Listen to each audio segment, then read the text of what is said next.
Hi Leute und willkommen bei Rollerfix. Ich nehme euch heute auf eine kleine Schicht und zeige euch, wie der Alltag eines Kuriers so aussieht, eines Rollerkuriers. Das ist jetzt eine kurze Schicht, fängt um 17 Uhr an. Ihr seht hier diese Halterung auf der Brust, da klemme ich gleich das Handy an und ja, nehme euch so mit.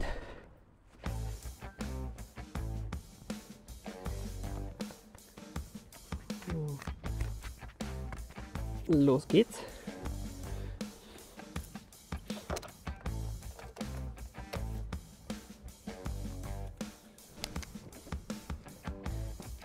Hallo.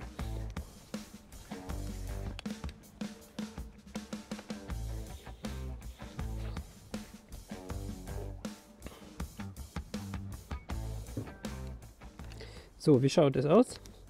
Wir haben so eine App, die uns einfach sagt, hey, du hast einen neuen Job. Den Job nehmen wir an, wir können den nicht ablehnen. Und dann sieht man, das blende ich jetzt natürlich für euch weg, sieht man hier oben, wo man die Bestellung abholt und wo man die bringt. Die Uhrzeiten werden auch angezeigt. Für uns sind die nicht so relevant, beziehungsweise wir können da nichts für machen als Kuriere, denn die Zeit, wann wir sie abholen und wann wir sie wegbringen, hängt größtenteils davon ab, wie schnell das Restaurant zubereitet und wie die Verkehrslage ist. Wir können da nicht schneller fahren, als es erlaubt ist. Direkt in der App kann man direkt zum Restaurant navigieren. Und schon geht der erste Auftrag los.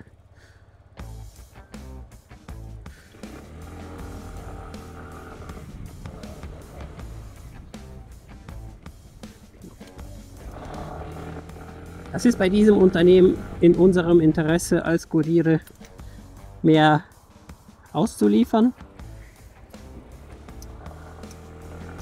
weil wir nicht nur für Stunde bezahlt werden, sondern auch pro weggebrachten Auftrag. Das heißt, je mehr Aufträge wir wegbringen, desto mehr Geld haben wir am Ende des Monats. Was uns natürlich umso mehr ärgert, wenn Restaurants zu lange brauchen für die Zubereitung. Es gibt Restaurants, die vor Ort Kunden bevorzugen. Die sind negativ gegenüber dem Unternehmen eingestellt. Ich verstehe nicht, dass Kunden, die über das Unternehmen bestellen, genauso Kunden des Restaurants sind. Und dann ziehen sie einfach Kunden vor, die vor Ort bestellen, die vor Ort warten. Und erst wenn die da bedient sind, behalten man die Bestellung für die Kunden, die von zu Hause aus bestellen. Das ist natürlich absolut unfair, nicht nur den Kunden gegenüber, sondern auch uns Kurieren, die nach Auftrag bezahlt werden. Aber es sind nicht alle Restaurants so, zum Glück sind es nur ein paar. So.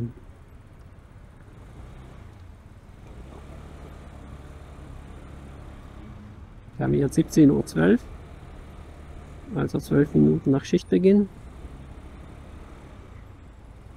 Hier ist immer ein bisschen mehr Verkehr, ein bisschen mehr Traffic Jam. Aber wir haben nur noch 3 Minuten bis zum Restaurant. Ihr habt Verständnis dafür, dass ich nicht überall alles mitfilmen kann, wegen Datenschutz und so weiter. Deswegen sage ich euch, wie das läuft. Ich komme im Restaurant an und sage, für wen ich die Bestellung mitnehme. Und die gucken dann, ist die Bestellung zubereitet? Wenn ja, dann übergeben sie die Bestellung mir direkt. Wenn nicht, dann warte ich, bis sie zubereitet ist. Es ist tatsächlich in den meisten Fällen so, dass man als Kurier im Restaurant wartet, wie ich eben schon erzählt habe.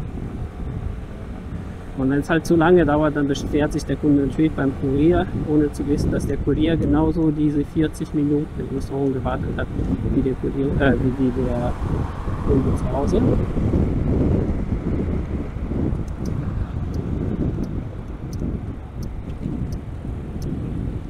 Beim ersten Restaurant angekommen. Hier habe ich nur eine Bestellung abzuholen und die liefere ich ja, knapp 3,5 Kilometer von hier ab.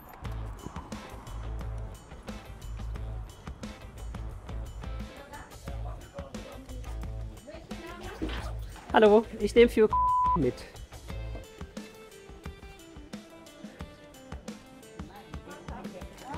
Dankeschön, ja genau die.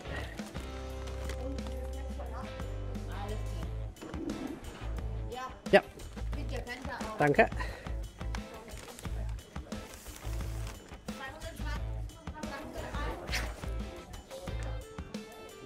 Tschüss.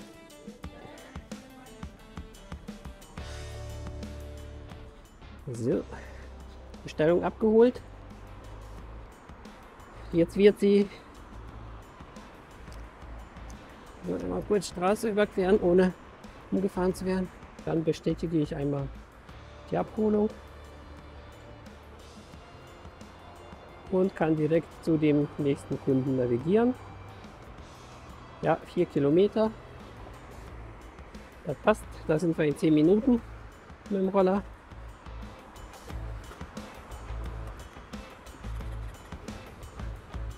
Navigation starten.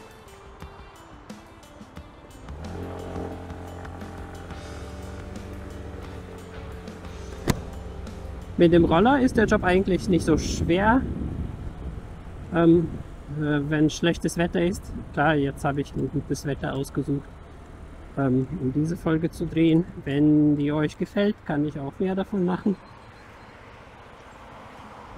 Dann aber auch bei unterschiedlichen Witterungsbedingungen. Aber man ist eigentlich auf dem Roller recht gut. Man hat es recht gut gegenüber anderen Kurieren, die zum Beispiel mit dem Fahrrad ausliefern. Ich kann zum Beispiel meinen Rucksack hinten auf den Sitz abstellen. So eine Transportboxen bietet das Unternehmen leider nicht. Warum auch immer. Ich glaube, so ziemlich alle Unternehmen in dieser Branche liefern schon mit Lieferboxen. Unser will das irgendwie nicht. Aber ich habe das gut, ich kann den Rucksack hinten auf den Sitz abstellen, dann hängt es nicht auf den Schultern. Ja, wir sind mal so sozial und lassen hier den Kollegen durch. Scheint viel Verkehr zu sein.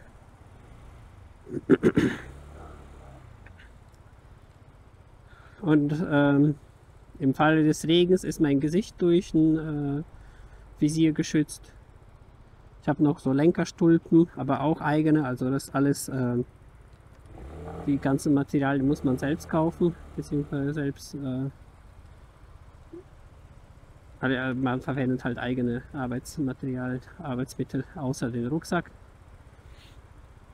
Und das Handy bekommt man mittlerweile auch.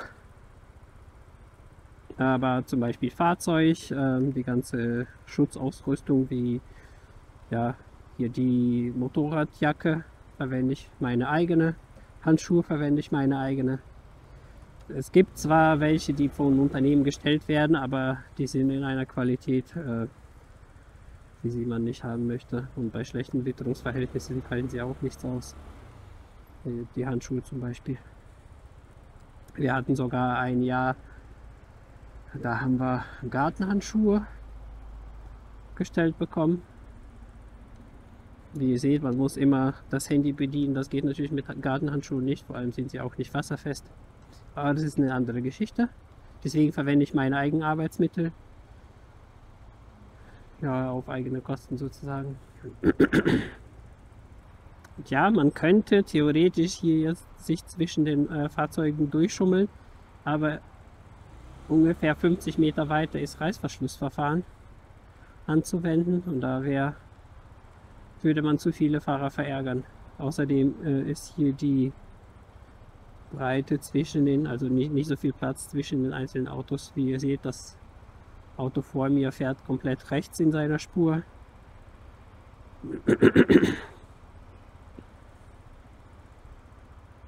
Das ist übrigens meine erste Schicht heute auf der Straße. Vielleicht kann man das teilweise an meiner Stimme hören oder daran, dass ich ständig huste. Ich hatte eine schwere Lungenentzündung mit Komplikationen und da war ich 2 Monate außer Gefecht gesetzt. Jetzt ist so die erste Schicht, wo ich sehen kann, ob ich wieder vernünftig Treppen steigen kann, weil man muss in diesem Job sehr viele Treppen steigen. Es wird hauptsächlich aus Stockwerken über dem 3. bestellt, das heißt 3., 4., 5. Obergeschoss. Bis dahin gibt es auch in den meisten Häusern keinen Fahrstuhl.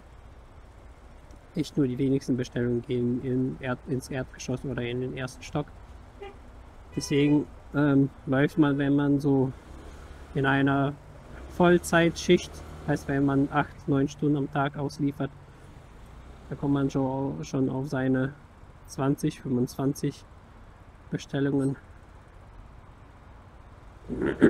Und da läuft man so einige Treppen.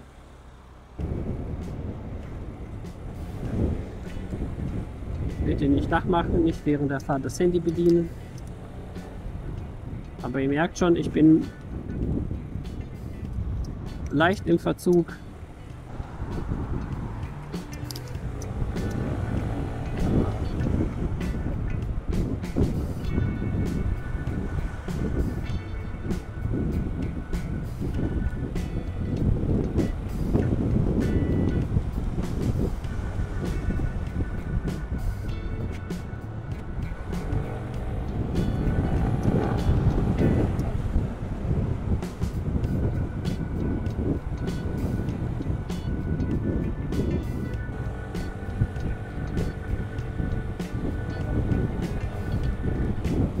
Wem jetzt die Fahrt ein bisschen langweilig vorkommt, normalerweise fahre ich auch mit Musik.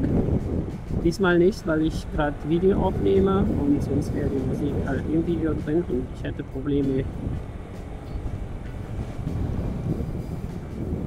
mit der GEMA. Aber normalerweise habe ich Musik am Laufen oder Stream oder halt einen Podcast. Man muss natürlich trotzdem die Lautstärke so wählen, dass man den Verkehr noch hören kann. Da sind auch bei mir keine In-Ear-Kopfhörer im Helm. Die liegen noch nicht mal auf den Ohren auf. Die sind halt im Helm verbaut, so dass da noch ein bisschen Platz zwischen den Ohren und den Kopfhörern ist. Ich höre die Straße sehr gut. Man soll immer daran denken, wenn man so Musik hört während der Fahrt, soll man die Lautstärke so wählen, dass man noch die Straße um sich herum wahrnimmt. Gegebenenfalls Hupen oder andere Warnsignale, Martinshorn.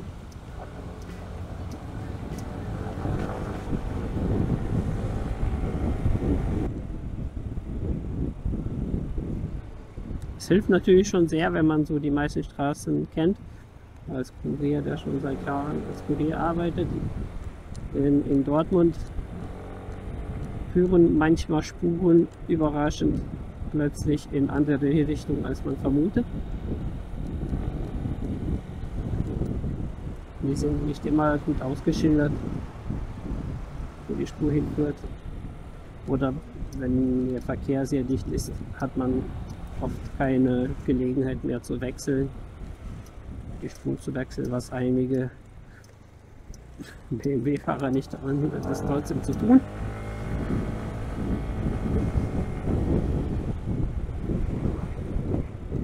So, mir wird jetzt die Straße angezeigt und die Nummer, die Hausnummer, wo ich liefern soll.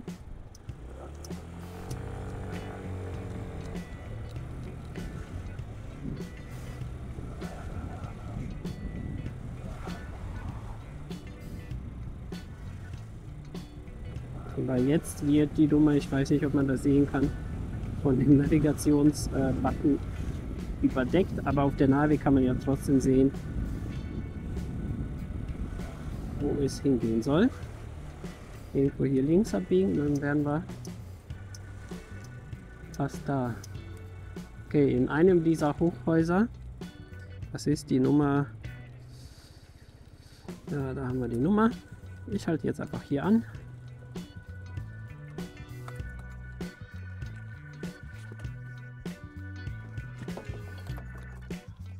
Und los geht's, die Nummer 18. Da ist die. Das ist dieses rote Haus rechts.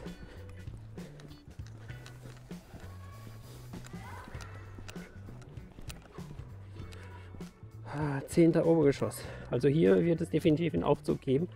Ich glaube ab 5 aufwärts gibt es Aufzüge. So, Kinder wollen wir natürlich nicht filmen.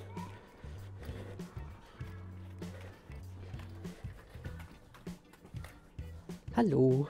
Darf ich einmal kurz an die Klingel? Ja. Dankeschön.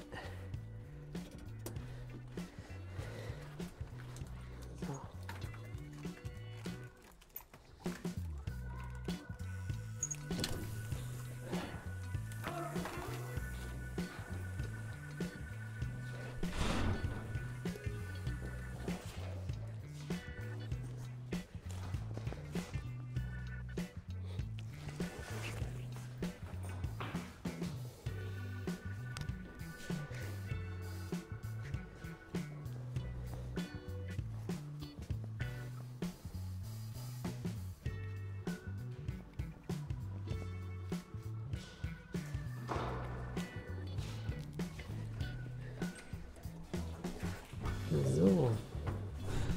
Kommst du mit rein?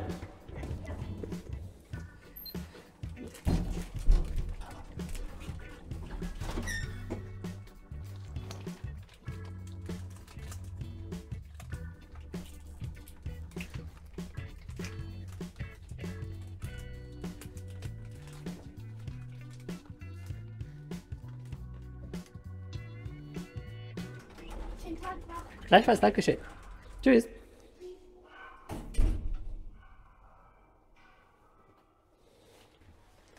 So, wir fahren ganz nach oben in den 10. Stock. Es gibt aber auch Situationen, wo Aufzüge nicht funktionieren, dann läuft man halt. So was gibt es in Dortmund hier und wieder. Meist in einem und demselben Haus. Wenn der Aufzug einmal defekt ist, dann ist er da häufig defekt. So, wir sind jetzt fast beim Kunden angekommen.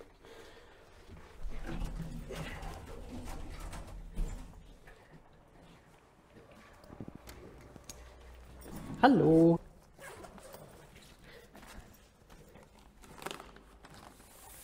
So, einmal. Und das Getränk noch. Bitteschön. Tschüss, schönen Abend noch. Der Aufzug ist noch da, sehr gut. So, diesmal kein Trinkgeld. Das ist aber auch tatsächlich in den meisten Fällen so. Egal mit wem man spricht, wenn man erzählt, man wäre Kurier und irgendwann kommt es zum Trinkgeld. Irgendwie sagen alle, ja, ich gebe immer Trinkgeld, aber tatsächlich gibt ungefähr jeder 7. Kunde nur Trinkgeld.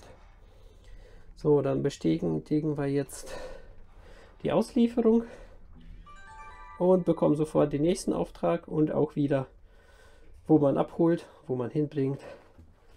Los geht's.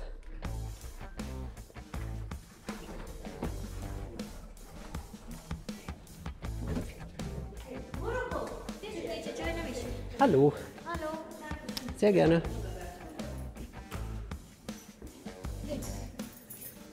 So. Hallo.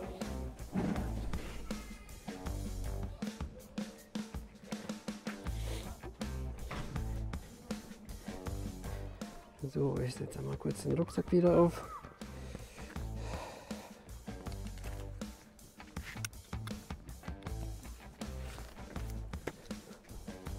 So, und als Kurier freut man sich natürlich, wenn man sofort nächsten Auftrag bekommt. Es gibt auch Tage, wo man zwischen Aufträgen lange wartet. Das ist jetzt gerade nicht der Fall, das ist gut so. Man versucht immer so auf mindestens 2 Aufträge pro Stunde zu kommen. Das ist nicht immer möglich. Manchmal schafft man es auch mehr auszuliefern. So an sehr, sehr guten Tagen, wo viel los ist, kommt man auch mal auf 4 Aufträge pro Stunde. Teilweise auch auf mehr, aber es relativiert sich halt am Laufe des Tages. So. Navigieren. 4 Minuten bis zum nächsten Restaurant.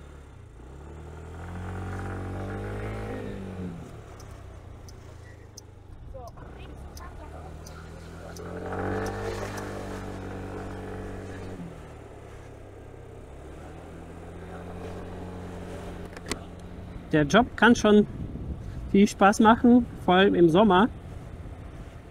Einige von euch kennen das vielleicht, wenn man in Sommerurlaub fährt und sich einen Roller ausleiht und dann durch die Gegend cruist. Einfach spaßeshalber. So sieht der Job manchmal im Sommer aus. Aber dann gibt es noch die 3 anderen Jahreszeiten. Ich blende euch hier an dieser Stelle auch mal so eine Schicht, wie sie aussehen kann. Wenn man nach ungefähr 10 Minuten selbst mit Regenkleidung komplett durchnässt ist,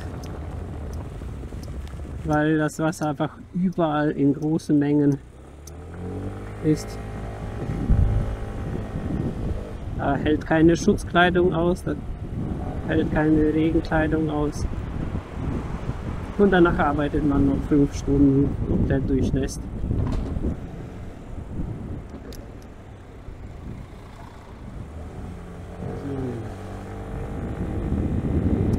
Das Restaurant ist jetzt schon hier an der linken Seite. Auf der linken Seite. Wir müssen nur einmal kurz wenden.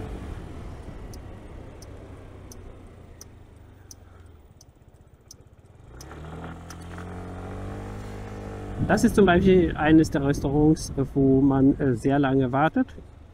Normalerweise, schauen wir mal, wir sind jetzt um 17:39 Uhr angekommen. Sagen wir 17:40 Uhr, schenken wir die Minute. Und dann schauen wir, wann wir den Laden hier verlassen.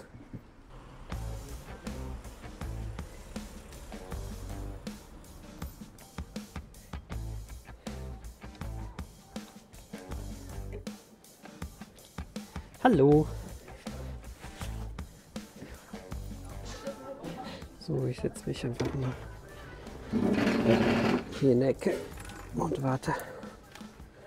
Der bereitet schon irgendwo zu, aber es sind auch viele Leute hier. Schon fertig? Ja. Für nee. Ah, okay. Der Kollege kommt dann wahrscheinlich gleich.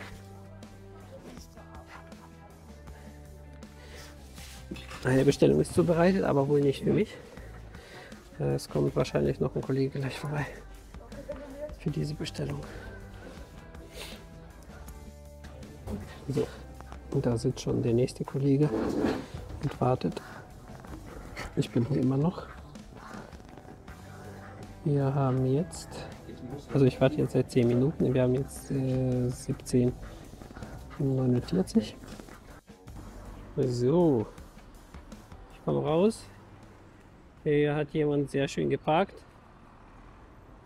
Gut, ein bisschen Abstand ist da noch. Hier oben kann man sehen, die Abholung war um 17:39 Uhr. Wir haben jetzt 17:54 Uhr. Da hat das Restaurant ein bisschen überzogen. Das ist nämlich die Zeit, wo ich hier ankam. Da hätte ich das abholen sollen. So, also, Kunde, falls du zuschaust, oder aber auch für alle anderen Kunden.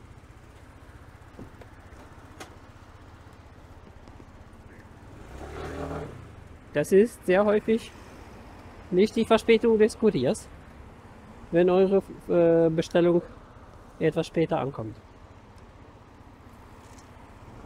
So.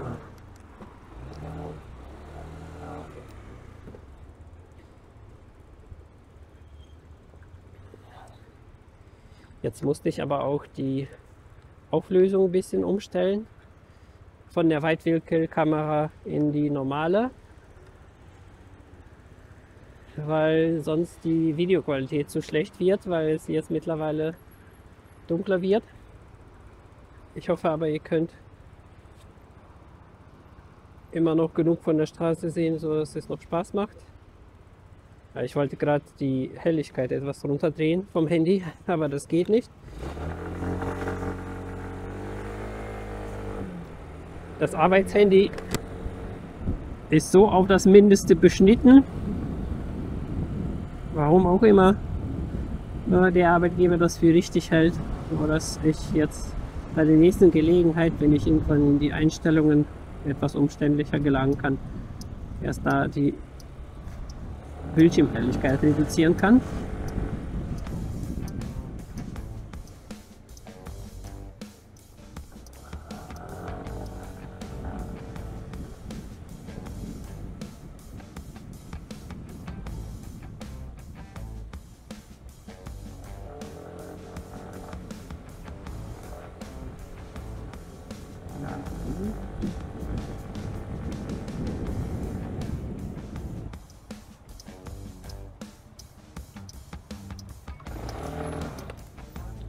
So, da sind wir. Das ist natürlich immer sehr bequem mit dem Roller.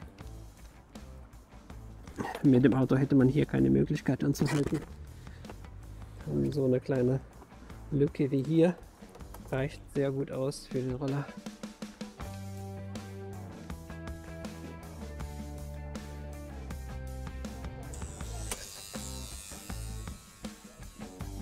Hallo! So, danke fürs Licht.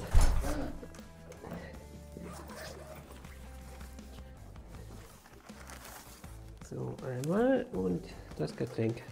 Bitteschön. Merci. Sehr gerne. Schönen Abend noch. Gleichfalls, danke. Tschüss.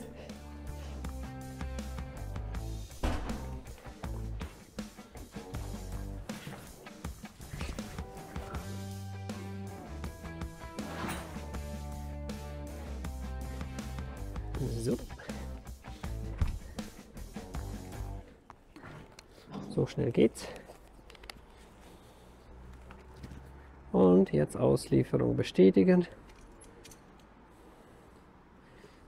So, jetzt kann man sehen, du wartest auf deinen nächsten Auftrag. Keine Aufträge ab hier. Schauen wir. Okay, also Trinkgeld gab es wieder nicht. Man kann bei uns ja auch über die App geben oder halt bar. Es gab weder noch. So, und ab hier gilt dann einfach auf den nächsten Auftrag zu warten.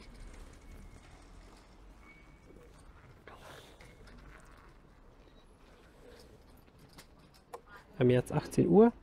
Also der Plan ist ja, der Wunsch, immer 2 Bestellungen pro Stunde auszuliefern. Das hat gerade noch so geklappt. Das war jetzt die zweite Bestellung. So, 18:03. Nächste Bestellung ist da. Los geht's. Diesmal ist das Restaurant auch wieder in der Nähe. Der Kunde aber 5 Kilometer, also jetzt wird 5 Kilometer angezeigt. Tatsächlich werden das etwas mehr sein.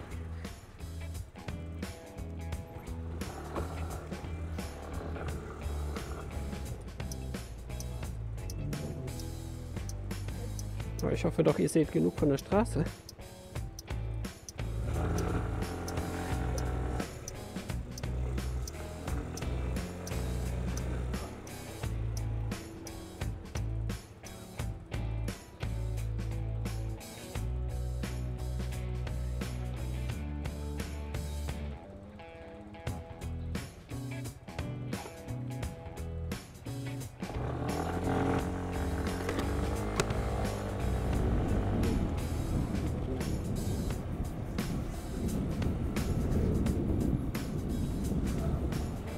Keine Blaulichter, nicht durchlassen.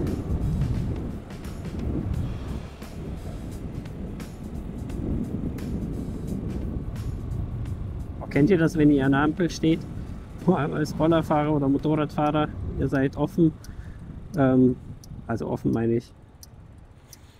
Ihr seid nicht schalldicht in eurer Fahrerkabine wie im Auto drin. Und hinter euch steht so ein Polizeiwagen oder Krankenwagen ohne Blaulichter. Und dann bekommt er einen Auftrag rein und schaltet sein Martinshorn ein. Und ihr macht euch in die Hose, weil er direkt hinter euch steht.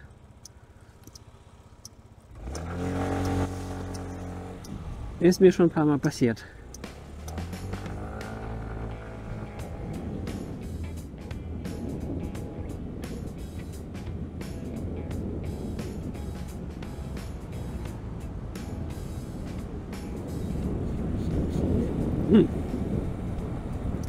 Das auch jetzt nach, ich sag mal, Kräutertee.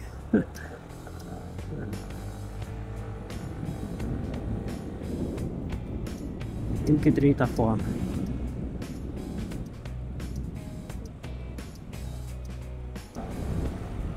Den Laden mag ich. Hier wartet man nur in seltenen Fällen und dann auch nicht zu lange. Die können sehr gut abschätzen, wie viel Zeit sie für die Zubereitung brauchen. Meistens kommt man hier an, holt die Bestellung direkt ab.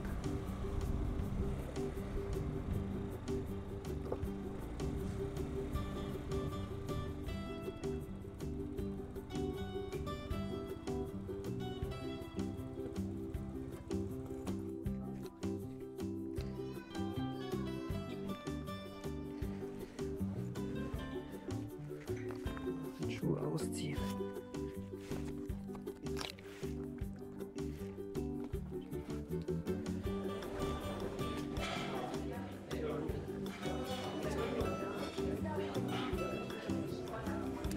Hallo.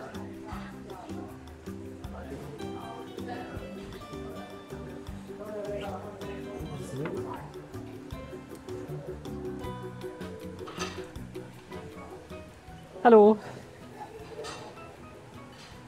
Schauen wir mal. Ja. So, das ist nur noch eine Pizza noch nicht so genau. Die hier, ne? Ja, perfekt, danke schön.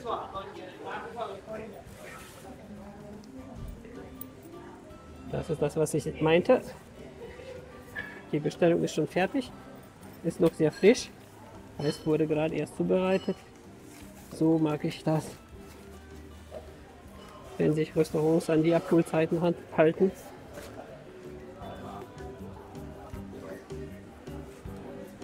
So.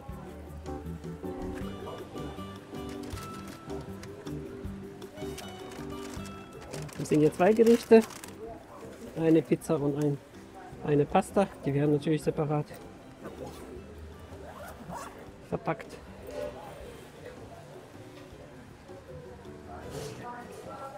Dankeschön, ciao.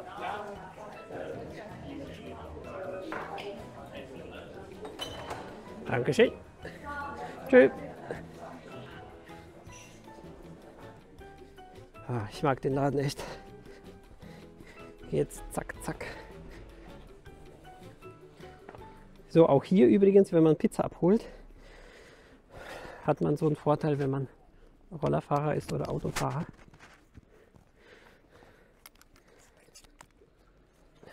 Oder fährt jemand ohne Lichter, beziehungsweise nur mit Standlicht.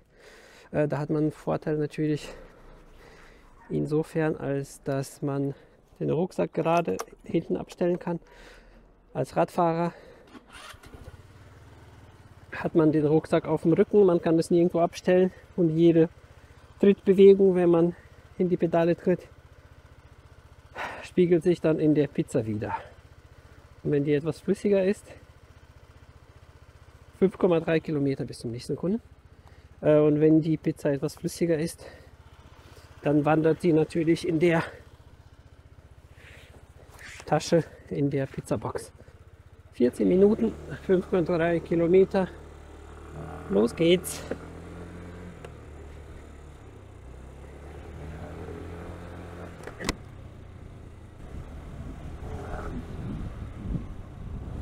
Natürlich, blinken muss man nicht.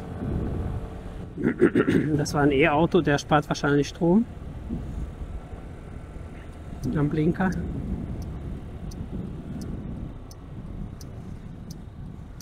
War noch nicht mein BMW.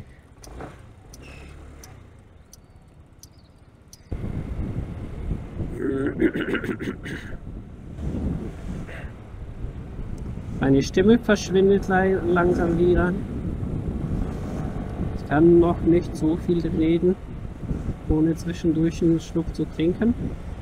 Nach der Lungenentzündung. Ich hatte auch Stimmbänderentzündung.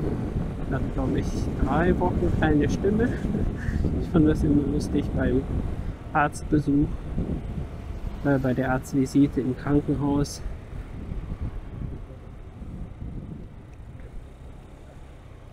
Da haben wir uns im Flüsterton unterhalten.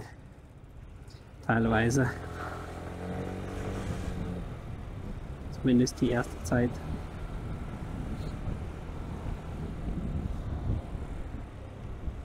Ne, so kann man auch so eine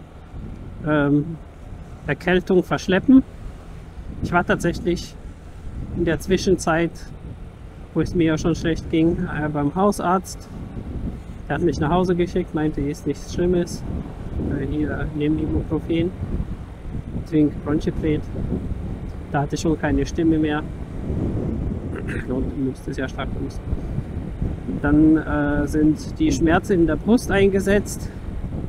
Irgendwann auch, glaube ich, im Laufe der Woche. Das war schon die Lungenentzündung. Ich hatte auch Lippenfellentzündung, also ich hatte Bronchitis, Lippenfell, Lungenentzündung, Stimmbänderentzündung, Flüssigkeit zwischen den Rippen und den Lungen, die abgepumpt werden musste. Na, und in der Anfangsphase, wo ich mit Brustschmerzen in das Krankenhaus kam, in die Notaufnahme, ich glaube, das war, ich weiß nicht mehr, ob das Wochenende war oder weil es einfach spät abends war und die Brustschmerzen so plötzlich eingesetzt im Laufe des Tages eingesetzt sind, bin ich in die Notaufnahme gefahren. Die haben mich nur mit dem Stethoskopen abgehört, EKG gemacht und meinten auch, ist nichts, hört sich nach nichts an.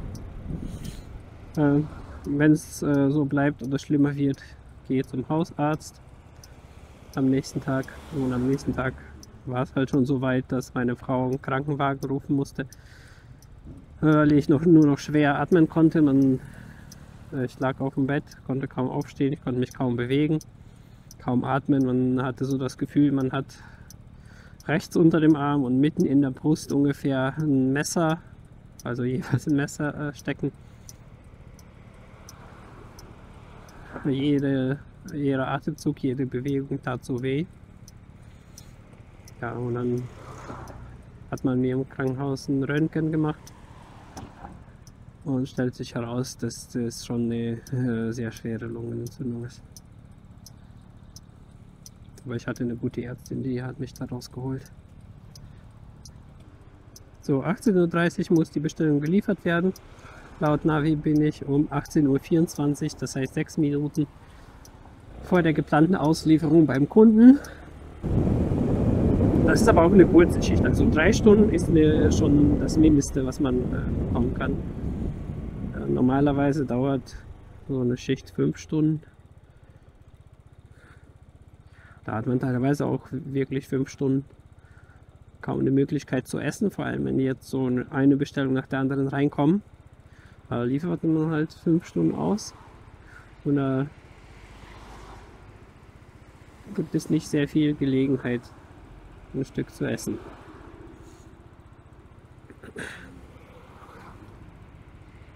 Das ist vor allem sehr schlimm für die Radfahrer, finde ich, die auch noch sportlich tätig sind. Ich sitze ja nur auf dem Roller und drehe am Gaszug. Aber es gibt Kollegen, die genau dieselben Strecken mit dem Fahrrad oder in den meisten Fällen E-Bike trotzdem sportliche Betätigung fahren. Und wenn man da so wenig Möglichkeiten hat, ein bisschen nachzutanken, könnte ich nicht machen.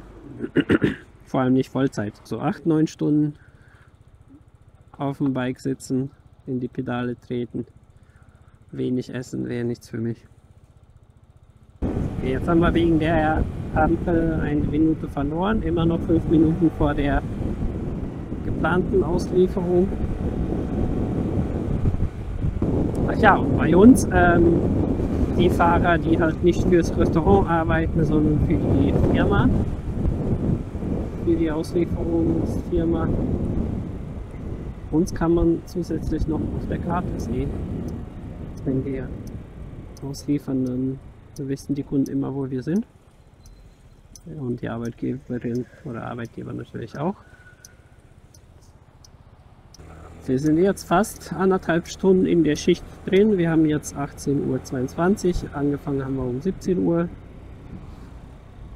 Und ich bin gespannt, ob ich hier nach diesem Auftrag noch einen Folgeauftrag sofort bekomme. Weil das schon ein Stückchen außerhalb der Stadt ist. Und dann muss ich schauen, ob der Algorithmus einen oder Fahrer, die näher sind, bevorzugt. Oder ob ich auch Glück habe, einen Auftrag von da zu bekommen. Ich fahre nämlich ungern auf eigene Kosten wieder Richtung Stadt. Man muss das bei uns immer abwägen, will man auf eigene Kosten, das heißt Spritkosten, Verschleiß, in die Stadt fahren, um vom Algorithmus wieder entdeckt zu werden. Oder wartet man, bis alle Fahrer so weit ausgebucht sind, dass der Algorithmus auf einen dann zugreift und sagt, hey, du bist der nächste Fahrer, der im Restaurant ankommt, nimm die Bestellung. Boah, Schienen. Ich mag keine Straße mit Schienen. Jetzt, wo es trocken ist, ist es noch weniger das Problem. Dennoch versuche ich die zu meiden. Aber bei Regen, das war auch mein erster Unfall, beziehungsweise das erste Mal, wo ich mich auf die Fresse gelegt habe, war auf den Schienen bei Regen mit ca. 30 km/h, zum Glück nur. Hab mir die Schulter geprellt, Knie, Knöchel.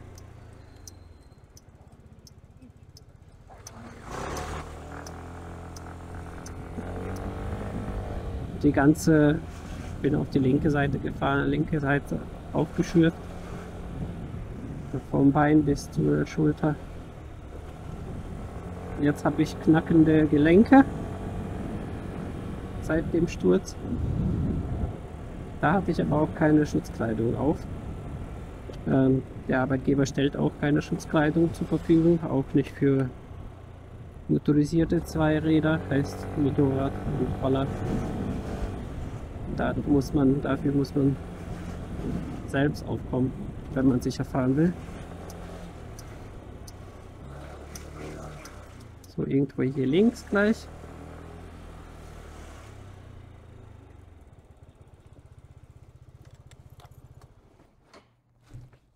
Na, die nächste. Ich dachte, ich wäre dran vorbeigeschossen, aber nein. Im Gegenteil, eine zu kurz, eine zu früh angehalten.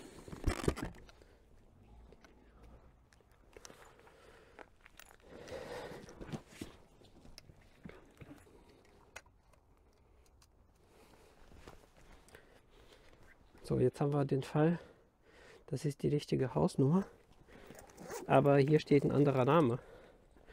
Sagen wir kurz. Ja.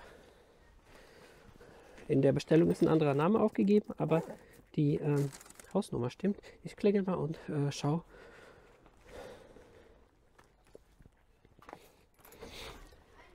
Hallo, haben Sie bestellt? Ja.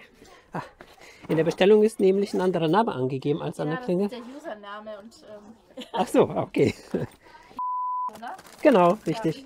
So, einmal, es kommt noch die Pizza. Bitteschön. Okay, super, danke sehr. Sehr gerne, schönen Abend noch. Ebenso, tschüss. Danke, tschüss.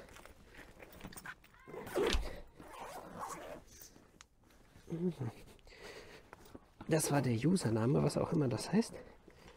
Auch hier kein Trinkgeld.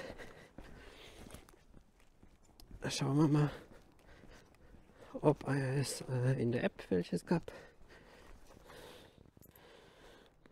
Also über die App geht ja auch. Einmal hier bestätigen, dass man ausgeliefert hat.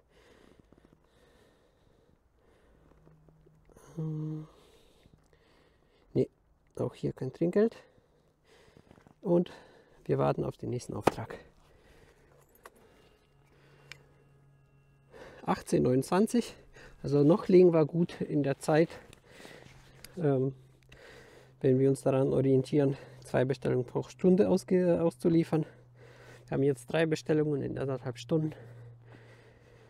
Ich hoffe, ich bekomme hier am der Welt noch eine Bestellung zugewiesen, sodass ich nicht auf eigene Kosten in die Stadt fahren muss. Ja, also hier ist Dortmund, Stadtmitte. Ich bin gerade hier. Das ist ziemlich weit außerhalb der Stadt. Wir haben jetzt 18:42 Uhr, das heißt jetzt 13 Minuten später. Warte ich immer noch auf den nächsten Auftrag. So, wie man sehen kann, fängt es leicht an zu regnen. Wir haben jetzt 18:46 Uhr, immer noch kein Auftrag. Ich fahre jetzt erstmal Richtung Stadtmitte. So, ich nehme jetzt erstmal über das Handy-Mikrofon weiter auf. Ich weiß ehrlich gesagt nicht, ob ihr das auch hören werdet, ob ihr mich verstehen werdet, aber das Handy ist zumindest wasserdicht.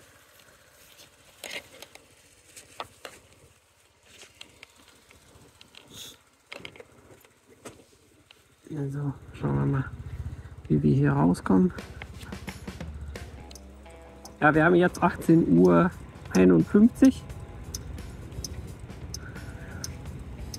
Immer noch keinen neuen Auftrag bekommen. Die motorisierten Fahrer unter uns sind die sind die einen kürzeren gezogen haben. Wir bekommen nämlich weitere Strecken zu fahren. Und von da aus müssen wir halt selbst zu sehen, in die Stadt zu kommen, weil wir halt so weit außerhalb sind, dass der Algorithmus dann Fahrer bevorzugt, die mehr in der Stadt sind, eher zu den Restaurants. Natürlich sind die meisten Restaurants in der Stadtmitte.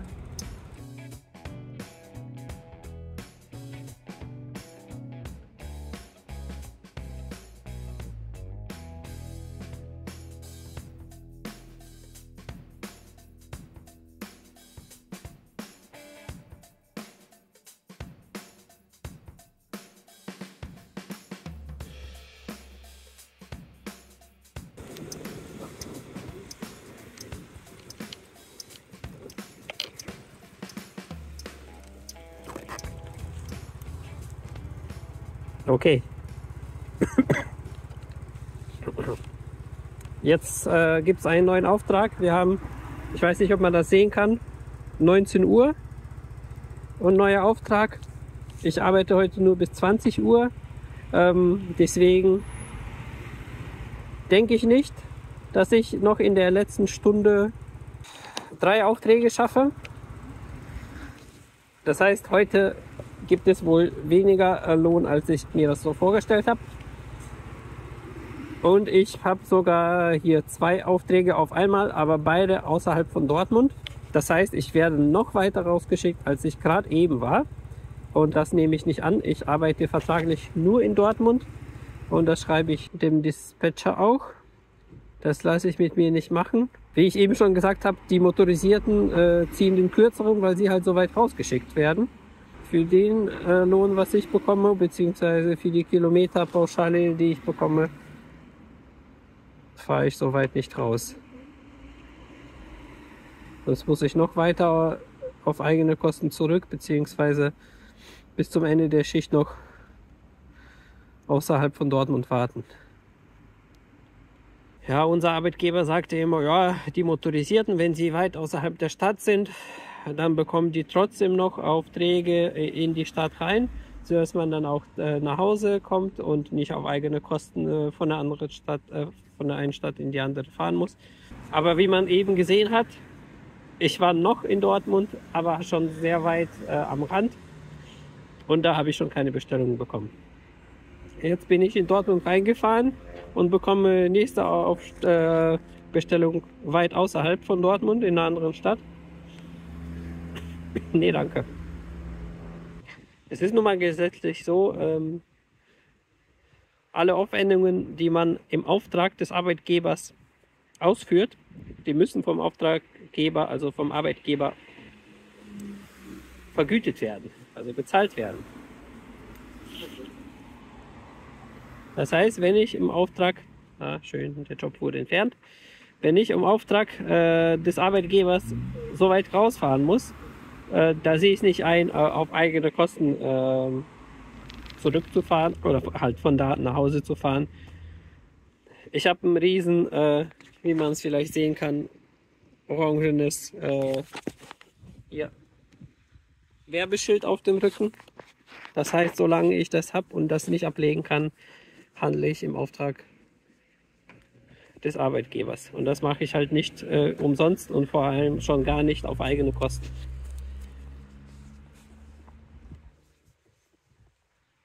So, hier kann ich dann auf den nächsten Auftrag warten. Ich bin, glaube ich, nicht mehr so weit außerhalb. Sind jetzt immer noch ein Stück, aber davor war ich halt noch weiter weg. Also auf 2 pro Stunde werde ich nicht mehr kommen. So, 19:12, nächster Job ist da. Das ist tatsächlich in der Stadtmitte. Also das sind ungefähr die Strecken, die gefahren werden. Das Restaurant ist in der Stadtmitte. Der Kunde leicht außerhalb. Was heißt leicht? Ein Stückchen außerhalb. Schauen wir, ob wir die Auslieferungszeit schaffen. Man kann hier schon sehen, 19:53 Uhr, 7 Minuten vor Schichtende. Das heißt, es wird wohl mein letzter Auftrag für heute sein. Der Zweierschnitt wird nicht eingehalten, gibt also weniger Lohn.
Ja, solche gibt's. Die gibt es während einer Schicht des Öfteren.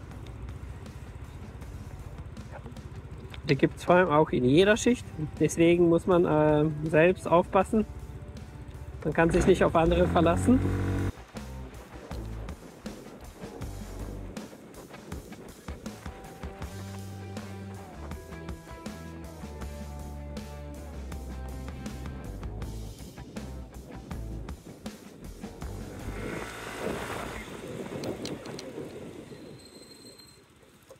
Oh, ich dachte echt, ich schaffe die Ampel noch, aber nee. Abholzeitpunkt 19:29, also jetzt in 4 Minuten. Das ist schaffbar.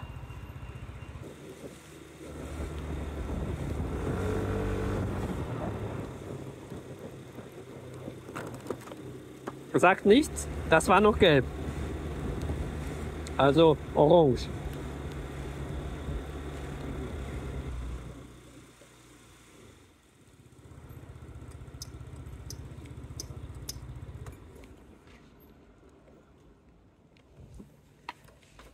Hier in dem Restaurant, wo ich jetzt bin, dauert es auch etwas länger, bis man die Bestellung bekommt. Wenn ich hier aus einmal schwenke, der Laden ist soweit leer und es kam bisher niemand zu mir zu fragen, für wen ich abhole. Jeder versucht irgendwie Blickkontakt zu vermeiden. Vor allem Blickkontakt mit mir zu halten ist gar nicht so schwer. Blick ist das Einzige, was man an mir sieht. Ich werde mich jetzt einfach jemandem in den Weg stellen bei dem Durchgang zur Küche.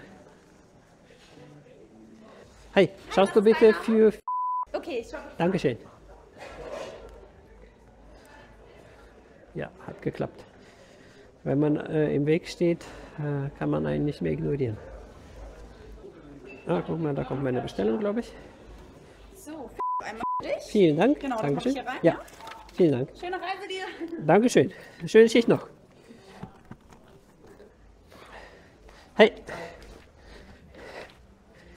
Das waren jetzt meine Kollegen von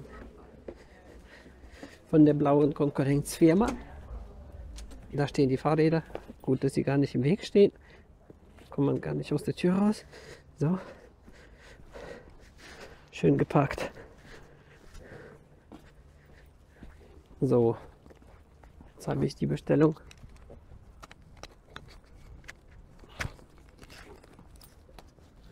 Vor ungefähr 2 Minuten entgegengenommen. Die Abholung war 19:29. Ich habe natürlich keine Uhr auf dem Handy, auf dem Diensthandy, warum auch. Wir haben jetzt 19:41. Also 12 Minuten überzogen, obwohl der Laden leer ist. Auch hier wieder, ich hätte um 19:53 ausliefern müssen. Komme jetzt aber 19:55, nur 2 Minuten, aber dennoch zu spät beim Kunden an, obwohl ich pünktlich im Restaurant war.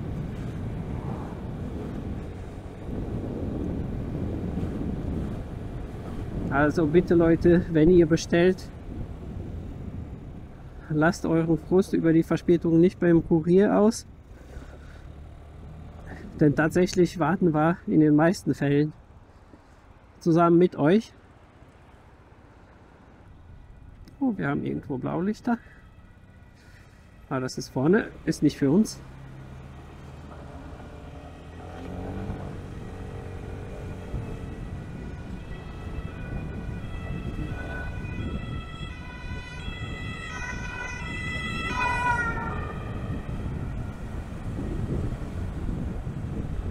Das ist auch eine der interessanten Sachen, die man auf der Straße so beobachtet, wenn man sehr viel auf der Straße ist. Wie Leute sich verhalten, wenn sie Martinshorn hören.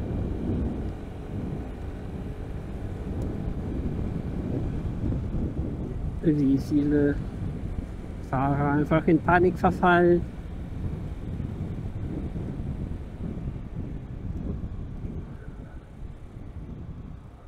Ich muss aber sagen, es wird langsam kühl. Obwohl ich gut angezogen bin, haben wir momentan ungefähr 6 Grad auf dem Roller. Während der Fahrt mit Fahrtwind fühlt es sich noch ein Ticken kühler an. Und der Regen setzt wieder ein.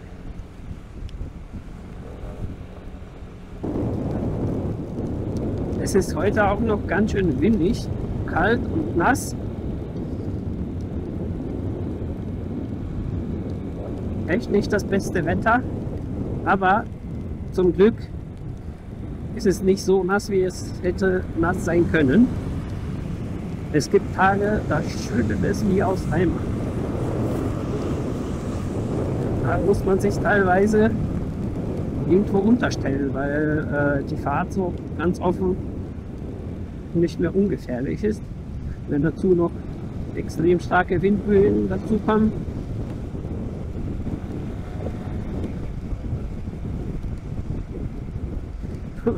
und dann finde ich das immer cool. Man kommt beim Kunden an, komplett nass. Das Wasser läuft einfach nur so von einem runter. Der Kunde macht die Tür auf. Und dann so, oh, regnet es draußen? Als würde er es nicht sehen oder nicht hören oder nicht wissen. Und sobald man die Bestellung übergeben hat, wird die Tür einfach vor der Nase zugemacht. Teilweise ohne Danke, ohne Tschüss. Nur dieses aufgesetzte Mitleid. Ich habe heute echt nicht erwartet, dass es regnet. Laut der Wettervorhersage sollte es trocken bleiben. Zwar kühl, aber trocken.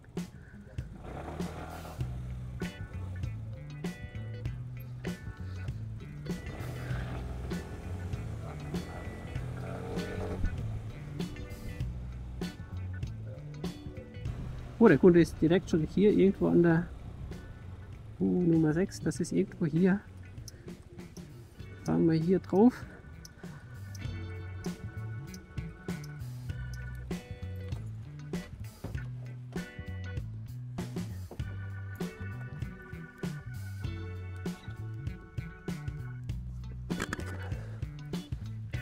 Die soll sich laut Karte irgendwo hier befinden. Ja.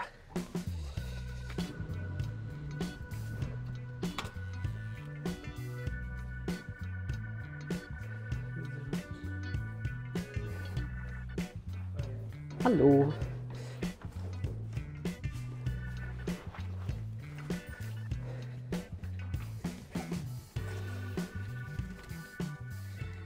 So, bitteschön. Sehr gerne. Schönen Abend noch. Tschüss.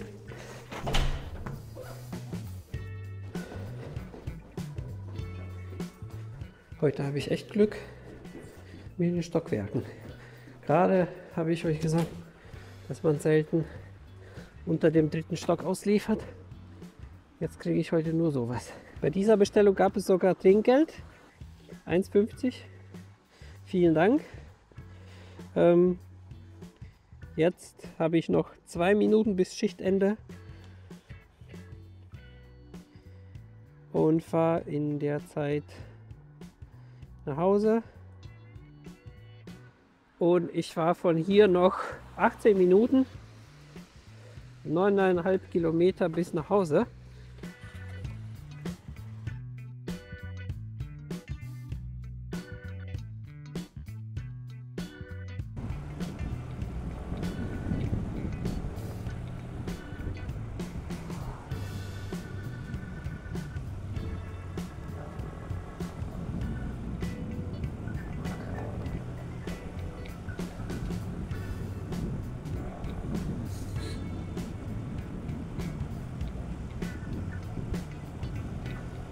Ja, ich will hier ungern überholen.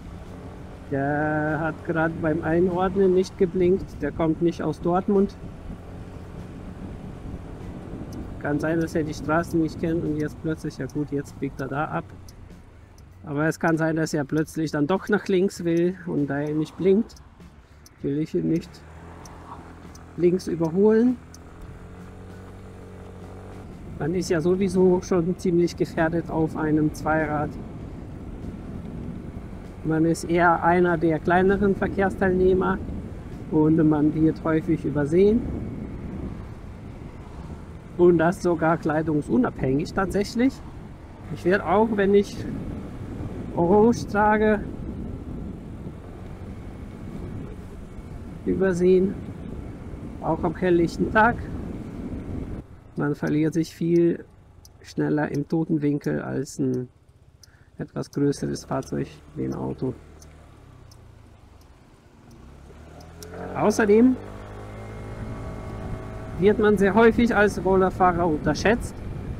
Es wird die Geschwindigkeit unterschätzt. Man denkt, oh, boah, ist ja nur ein Roller. Den kann man überholen. Ich werde teilweise in den Kurven, wo eine Spur nur abbiegt, werde ich von dem Hintermann versucht, noch in der Kurve abgezogen zu werden. Das heißt, es biegen nicht 2 Spuren ab, sondern nur eine. Aber versucht der Hintermann immer noch in der Kurve noch zu beschleunigen und vor dir einzuscheren. Super gefährlich. Aber es gibt auch Fälle, wo man von Motorradfahrern in gefährliche Lage gebracht wird. So wie jetzt zum Beispiel fahre ich mit ausreichender Geschwindigkeit hinter jemandem her, halte meinen Sicherheitsabstand. Und selbst in Straßen, wo nur eine Spur nach vorn geradeaus führt, passiert es manchmal, dass man von hinten von einem Motorradfahrer in derselben Spur überholt wird und dann wird man abgedrängt.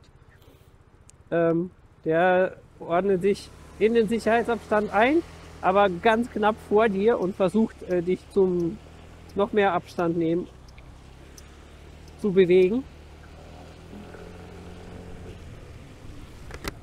Nur weil er ein Motorrad fährt und du einen Roller,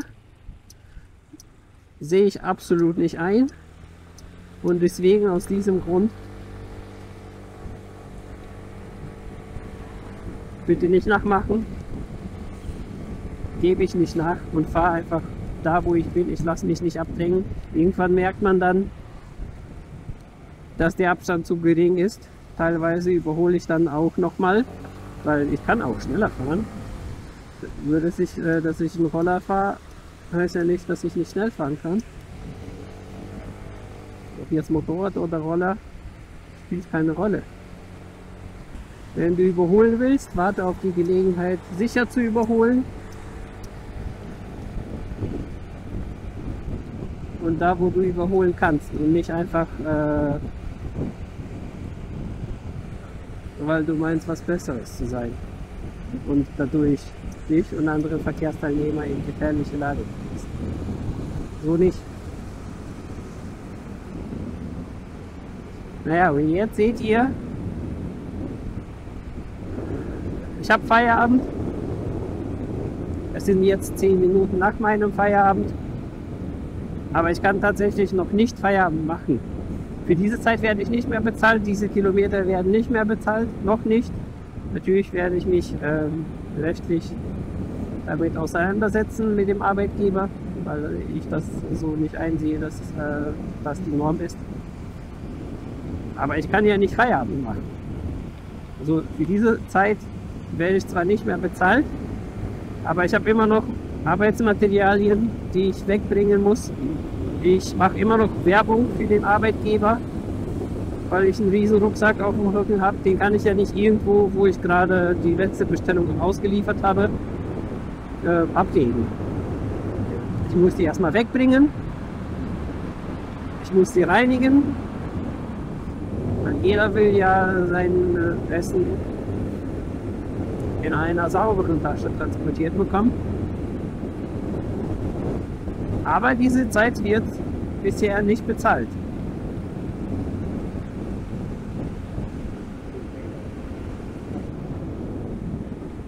Es gab schon ein paar Mal so Fälle, da liefert man die letzte Bestellung irgendwo auf eine Messe, wo man eigentlich auch gerne bleiben würde. Oder eine Kirmes oder was auch immer.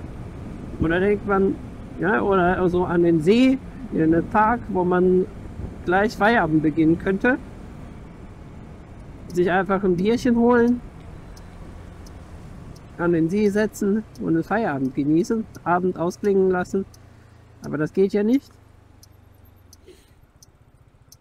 Man hat immer noch Verantwortung, man muss immer noch die Arbeitsmaterialien nach Hause bringen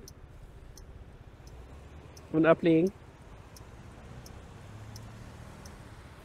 Da gab es bisher kein Einlenken seitens des Arbeitgebers. Der sieht das nicht ein, diese Zeit bezahlen zu müssen.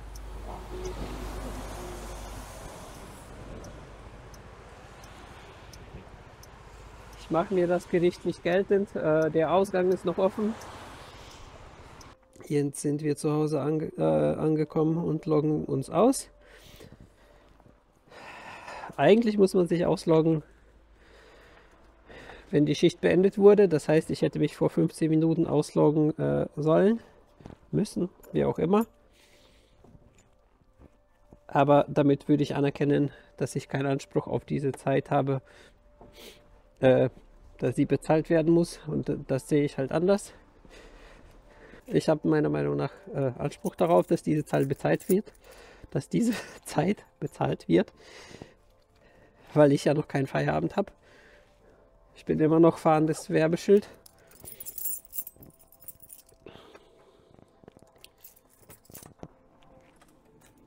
So.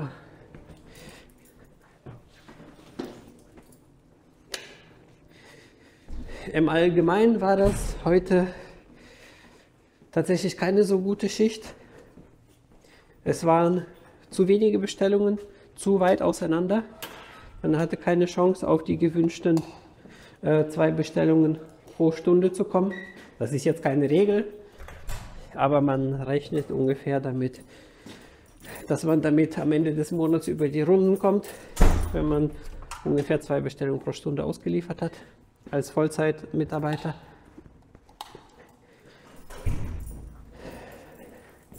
Das war heute nicht der Fall, das heißt für den heutigen Tag und somit für den Durchschnitt des Monats sieht es nicht so gut aus.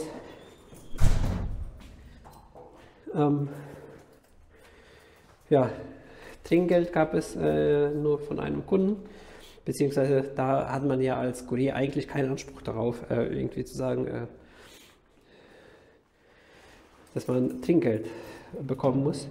Wir sind immer für jedes Trinkgeld dankbar, was wir bekommen, und haben da auch nicht zu meckern, wenn wir den keins bekommen.